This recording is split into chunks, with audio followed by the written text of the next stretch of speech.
मित्रांनो, तुमचं पुन्हा एकदा GB स्टोरी टेलर या यूट्यूब चॅनलवर स्वागत आहे. आजच्या आपल्या गोष्टीचं नाव आहे खरा इतिहास आला समोर. लेखक संस्कार खांडेकर.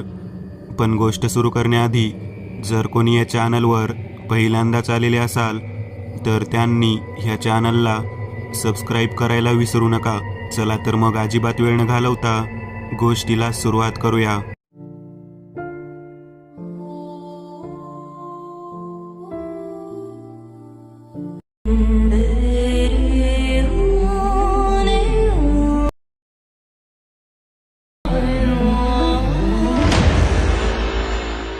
पुण्यात रोहित त्याच्या आई वडिलांसोबत राहत होता. रोहितच्या बाबांचा एक बिझनेस होता आणि रोहितही आता तोच बिझनेस सांभाळत होता. सर्व काही नीट चालू होते, पण रोहितला माहीत नव्हते की त्याचे आयुष्य पुढे कसे बदलणार आहे. मी तुला लाईव्ह लोकेशन पाठवते. बरं ठीक आहे, त्यासाठी तुझा मला नंबर दे. हो ठीक आहे, घे. असं म्हणून रोहितने पल्लवीला आपला नंबर दिला आणि तिचाही घेतला. ते दोघे पुढे काय बोलणार इतक्यात पल्लवीला तिच्या मैत्रिणीने हाक मारली. हो आले आले. बरं मी येते. हो ठीक आहे, भेटू संध्याकाळी. चालेल, तू निघताना मला लाईव्ह लोकेशन पाठव. बरं ठीक आहे. असं म्हणून ती तिथून निघून गेली. तिच्या मैत्रिणीजवळ गेल्यावर मैत्रिणीने विचारलं, काय ग, तिकडे काय करत होतीस? काही नाही, चल लवकर, आपल्याला घरी जायला उशीर होतोय. असं म्हणून तिने विषय बदलला. त्या दोघीही घरी गेल्या. इकडे सर्व शांत झालेले पाहून रोहितही तिथून हळूच उठला आणि लपत-छपत त्याच्या रूमच्या खिडकीजवळ आला आणि त्याच रशीच्या साह्याने तो पुन्हा वरती गेला आणि ती रशी काढून पुन्हा होती तशी ठेवली. आता रोहितला इथून जावं असंच वाटत नव्हतं. तो येऊन बेडवर बसला आणि विचार करू लागला. आज तो खूप खुश होता, कारण आज त्याने आयुष्यातील सर्वात मोठा टप्पा जिंकला होता, प्रेमाचा टप्पा. तो विचारात इतका गुरफटून गेला की त्याला आजूबाजूचे काहीच भान नव्हते. रोहित, ओ रोहितराव. या आवाजाने रोहित भानावर आला. त्याने पाहिले तर पाटलीनबाई होत्या. त्या म्हणाल्या, अहो किती वेळ झाला तुम्हाला आवाज देते, कुठला एवढा विचार करताय? नाही, कुठला नाही. काय काम होतं का तुमचं? काही काम नाही, तुम्हाला नाश्त्याला बोलवायला आले होते. चला येताय ना? हो आलो आलो. तुम्ही व्हा पुढे. बरं ठीक आहे, या नक्की, नाहीतर परत बसाल विचारात घोर पडून. हो आलो नक्कीच. पाटलीनबाई निघून गेल्या आणि रोहितही त्यांच्या मागे फ्रेश होऊन नाश्त्याला गेला. नाश्ता करून तो पुन्हा रूममध्ये आला आणि बेडवर बसला. त्याच्या मनात आले की आपण चॅटिंग करावी, पण पल्लवीने सांगितले होते की दुपारी मला कोणताही फोन किंवा मेसेज करू नकोस, कारण दुपारी फोन माझ्याकडे नसतो, तर तो माझ्या मोठ्या बहिणीच्या मुलांकडे असतो. त्यामुळे त्याने चॅटिंगचा विषय सोडून दिला आणि तो पुन्हा विचारात गुरफटला. तो फक्त संध्याकाळची वाट पाहत होता. तो दिवसही तसाच गेला. अखेर ती सुंदर संध्याकाळ उघडली, ज्या संध्याकाळी दोन प्रेमींचे मिलन होणार होते. रोहितला पल्लवीचा मेसेज आला तसा तो उठला आणि खाली गेला. पाटलीनबाईजवळ जाऊन त्याने बाहेर जाण्याची परवानगी मागितली. त्या म्हणाल्या, पण परत येणार ना हो नक्की? आधी मला तसं वचन द्या. दिलं, आता जाऊ शकता तुम्ही. आणखी एक, मी ती बाहेरील गाडी घेऊन जाऊ? हो, तुम्हाला काय घेऊन जायचे ते घेऊन जावा. रोहित खुश होऊन तेथून गाडीची किल्ली घेऊन बाहेर आला. बुलेटवर बसून त्याने किक मारली आणि बुलेट सुरू झाली आणि तो निघाला त्याच्या प्रेमाला भेटायला. तो मध्ये वाटत आला असेल तोच लोकेशन एका ठिकाणी थांबले. रोहितला वाटले की आपल्याला तिकडे जायचे आहे, म्हणून तो तिकडे गेला. तिकडे जाऊन पाहतो तर काय, काही मुलांनी पल्लवीला घेरले होते. त्यातील एक मुलगा पल्लवीचा हात धरणार इतक्यात त्याच्या हातावर एक दगडाचा जोरात फटका बसला. तो विवळत मागे सरकला. सर्वांनी दगडाला तिकडे पाहिले तर तिकडे बुलेटजवळ रोहित हातात दांडगा घेऊन उभा होता. हे पाहून त्यातील दोघे जण रोहितवर चालून आले. त्यातील एकाचा रोहितने वार हुकवला. तो समोरील गवतात जाऊन पडला आणि दुसऱ्याच्या पोटात दांडका घातला. तो विवळत खाली पडला. तोपर्यंत अजून दोघे जण आले. यावेळी रोहितने एक दगड उचलून एकाच्या डोक्यात फेकून मारला आणि दुसऱ्याच्या डोक्यात दांडगा घातला. हे पाहून राहिलेले दोघे जण चिडून रोहितवर धावून आले. त्यातील एकाच्या डोक्यात त्याने दांडका घातला, पण दुसरा कुठे दिसत नव्हता.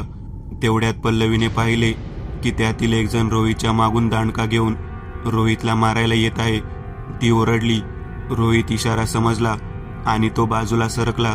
तसं तो व्यक्ती जोरात येऊन रोहितच्या पुढे पडला. पण शेवटी रोहितला ती लाकूड घासून गेलेच. तो माणूस पडलेला पाहून रोहित ओरडला, अरे हिम्मत असेल तर समोरून वार करायचा, असं म्हणून रोहितने त्याचं नरडं आवळायला सुरुवात केली. तेवढ्यात पल्लवी तेथे आली आणि तिने रोहितला त्या माणसाला सोडायला सांगितले. रोहित सोड, जाऊ दे त्याला. नाही, याने तुझ्यावर हात टाकलाय, नाही सोडणार याला. अरे रोहित जाऊ दे, उगाच्यांना मारून तू तुझे हात कशाला घाण करतोयस, सोडून दे याला. अखेर पल्लवीने समजावल्यावर त्याने ऐकले. तो म्हणाला, आता ही म्हणते म्हणून सोडतोय, परत जर हिच्या वाट्याला गेलास तर गाठ माझ्याशी आहे. रोहितने त्याला सोडून दिले.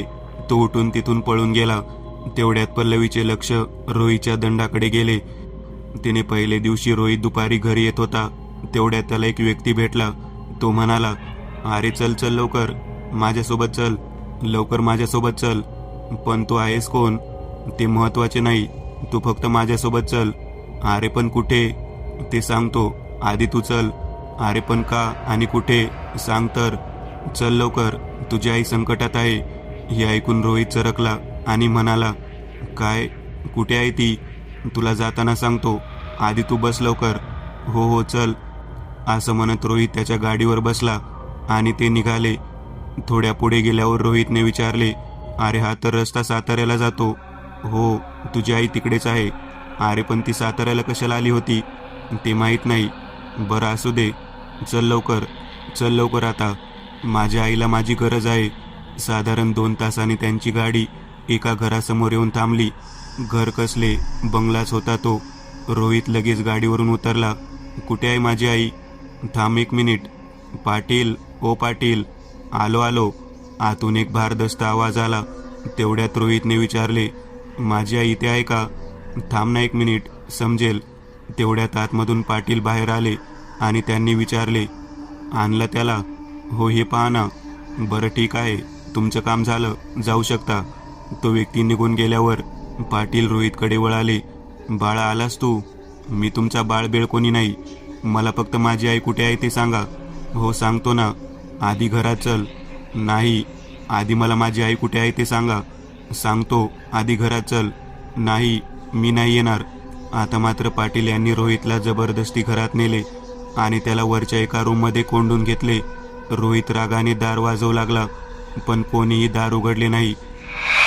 शेवटी तो येऊन बेडवर बसला आणि विचार करू लागला. विचार करताना त्याला तिथे झोप लागली. नंतर त्याला कोणाच्या तरी आवाजाने जाग आली. त्याने पाहिले तर पाटलीनबाई होत्या. त्या म्हणाल्या, रोहितराव उठा की, पहा किती वाजले, जेवण नको आहे का. तसं रोहित खडबडून जागा झाला. त्याने पाहिले तर समोर पाटलीनबाई होत्या. त्याने विचारले, अहो कोण आहात तुम्ही आणि मला इथे का आणले आहे. त्यामागे एक मोठे कारण आहे. कोणते कारण, मला माफ करा पण मी ते नाही सांगू शकत. का नाही, कारण मलाही काही बंधने आहेत. कोणते बंधने ते मी नाही सांगू शकत. आता का म्हणजे तुम्हाला काय सांगू, जे खरं आहे ते सांगा. मी एकदा म्हणलं ना, मी नाही सांगू शकत. तुम्ही जा फ्रेश होऊन या. रोहित नाईलाजाने फ्रेश व्हायला गेला. फ्रेश होऊन आला तेव्हा त्याच्यासमोर पाटलीनबाई जेवणाचे ताट घेऊन उभ्या होत्या. घ्या, जेवण करून घ्या. रोहितने ताट घेतले आणि जेवण करून घेतले. पाटलीनबाई म्हणाल्या, मला तुम्हाला काहीतरी सांगायचं आहे. काय, मगाशी तर सांगणार नव्हता आणि आता लगेच. हो, मला राहवत नाही. बरं बोला, काय सांगणार आहात. पाटलीनबाई काय बोलणार इतक्यात पाटील आले आणि म्हणाले, मी पण बघतो काय बोलताय तुम्ही. पाटलांना बघून पाटलीनबाई चरकल्या आणि म्हणाल्या, नाही, काही नाही अहो. असं कसं, तुम्ही काहीतरी सांगणार होता ना यांना. खरंच काही नाही अहो. असं कसं, मगाशी तुम्ही काय म्हणाला की मला तुम्हाला काहीतरी सांगायचं आहे. हां, आठवलं. आता कसं, बोला. मला हे सांगायचं होतं की मी जेवणात चटणी जास्त टाकली आहे. जेवण जास्त तिखट तर झालं नाही ना. नाही, मापात आहे बरं. असं म्हणून त्या रोहीचं ताट घेऊन पाटील आणि पाटलीनबाई रूम बाहेर गेल्या. इकडे रोहित येथून बाहेर पडण्याचा विचार करू लागला. इकडे बाहेर पाटील पाटलीनबाईंना म्हणाले, तुम्हाला आमचं काही सगळं गुपित फोडायचं आहे काय. नाही, मग तुम्हाला माहीत आहे ना की हे सर्व कशासाठी चालू आहे. हो, मग असं का वागत आहात. मला माफ करा, परत अशी चूक होणार नाही. बरं असू दे, मी फ्रेश होऊन येतो, मला जेवण वाढा. बरं तुम्ही फ्रेश होऊन या, तोपर्यंत मी ताट करते. हो, असं म्हणून पाटील फ्रेश व्हायला गेले. ती रात्रही तशीच गेली. दुसऱ्या दिवशी सकाळी सर्व काही आवरून खिडकीत उभा होता, तेव्हा त्याचे लक्ष सहज समोरील बागेकडे गेले. तेथे एक अत्यंत सुंदर मुलगी होती. तो तर पाहता क्षणी तिच्या प्रेमात पडला होता. तो तिच्याकडे पाहत आहे हे तिला जमले वाटते, म्हणून तिनेही रोहितकडे पाहिले आणि ती लाजली. तसं रोहित अजूनच तिच्याकडे खेचला गेला. ते दोघे बेभान होऊन एकमेकांकडे पाहत असताना अचानक रोहित कोणाच्या तरी आवाजाने भानावर आला. त्याने मागे वळून पाहिले तर मागे पाटील होते. पाटलांना पाहून त्याच्या मनातील राग पुन्हा उसळला आणि तो पाटलांवर चालून गेला. तेव्हा पाटलाच्या बॉडीगार्डने रोहितला पकडले. रोहित इतका चिडला होता की तो 4-4 जणांना ऐकत नव्हता. पाटील म्हणाले, सोडा त्याला.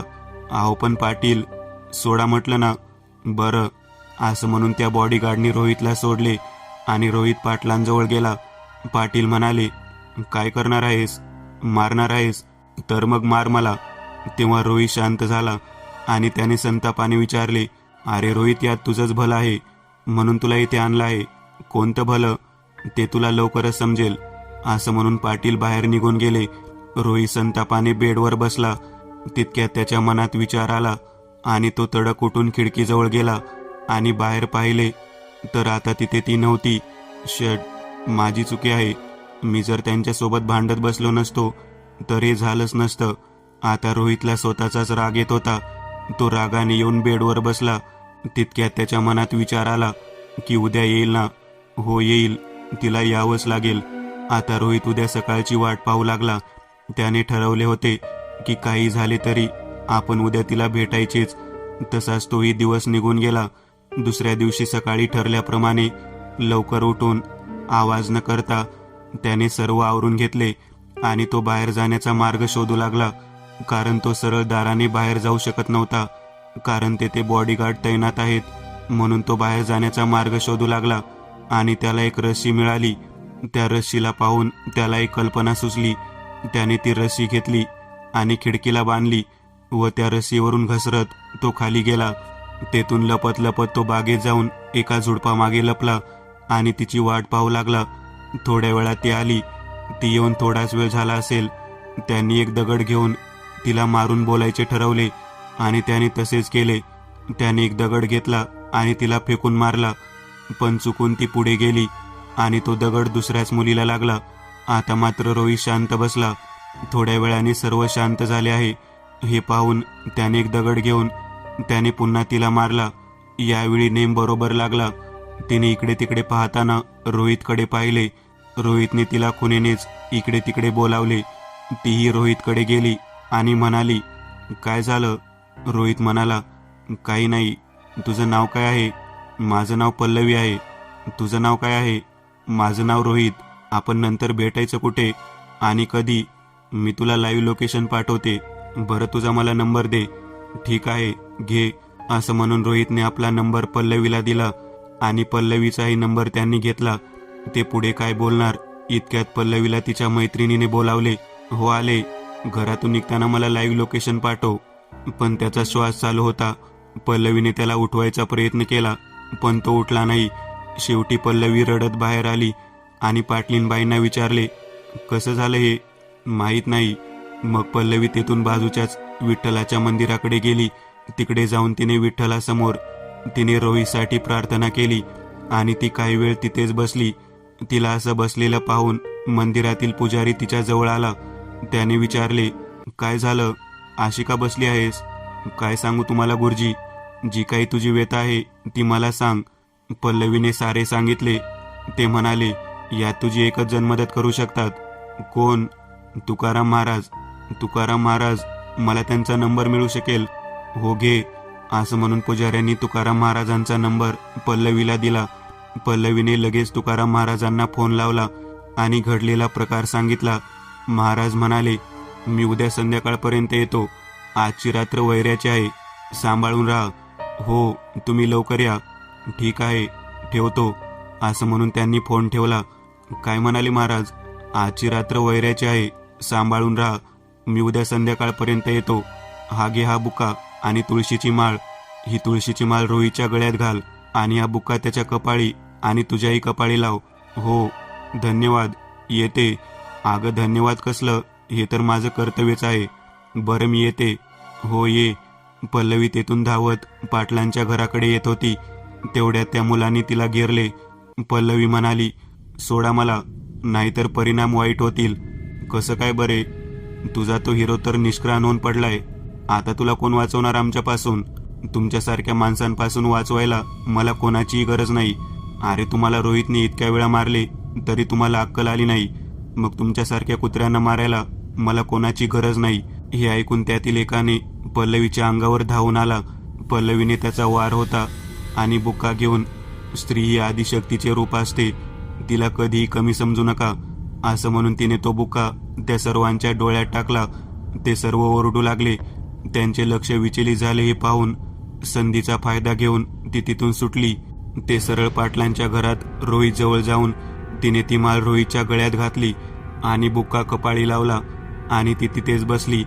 थोड्या वेळाने पाटलीनबाई आल्या. त्यांनी विचारले, कोण आहेस तू आणि रोहितची इतकी कशी काळजी घेत आहेस? तेव्हा पल्लवीने सारं रोहितच्या नात्याबद्दल सांगितलं. नशीब लागते अशी बायको मिळायला आणि ते नशीब रोहितने काढले. ती रात्र आणि पुढचा दिवसही तसाच गेला. संध्याकाळी तुकाराम महाराज आले. पल्लवीने त्यांना घडलेला प्रकार सांगितला. त्यांनी आपल्या गळ्यातील तुळशीची माळ रोहितच्या कपाळाला लावली आणि डोळे बंद केले. नंतर काही वेळाने त्यांनी डोळे उघडले. ते म्हणाले, हे कसे शक्य आहे? काय झालं महाराज? कुठे आहे रोहित? सैतानाच्या ताब्यात. काय? हो, आणि त्याला तुलाच परत आणायचं आहे. पण मी आणि आधी मला सांग, तू आणशील ना? हो, मी माझ्या प्रेमासाठी काही करायला तयार आहे. तर मग बस माझ्यासमोर आणि हे घे तुळशीचं पान. जेव्हा तुला रोहित सापडेल तेव्हा तू हे पान खा. ठीक आहे? आता माझ्या हातात हात दे.